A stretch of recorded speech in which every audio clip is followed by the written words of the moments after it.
Every human being was born for a purpose. Purpose is defined as original intent. And everything that God created was created to fulfill a specific purpose. In other words, God created nothing for experimentation. Nothing in this world of creation exists for the fun of it. God created nothing for beauty. Everything, even though it may be beautiful, it performs a function. The sun is beautiful, but if without the sun, we would not live. The gamma rays and the ultraviolet rays is what cause the chlorophyll to make food in these leaves that produce oxygen so we can breathe. So without that sun, we'll be dead. Even though the sun is beautiful, it exists for a function. The flowers that we see here among us, beautiful flowers, but it's not beauty God was after. Every color in this flower is designed to attract a certain insect that comes to it to eat, and that pollination that takes place on the bee's leg, for example, produces new blossoms that produce new seeds that produce new trees. In other words, the beauty is for a function. The point I'm trying to make is that everything God created, even the maggot, the mosquito, has an assignment.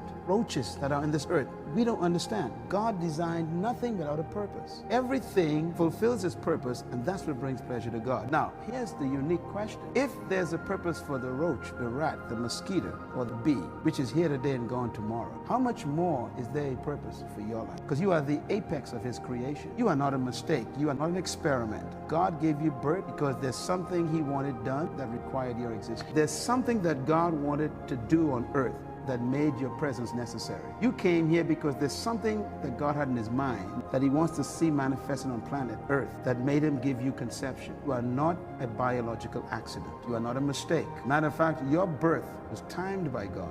Whether you were born in wedlock, out of wedlock, you were born because God had a specific purpose for your life. And that is why you keep dreaming. There's no such thing as an illegitimate child. No child is illegitimate. Illegitimate means illegal.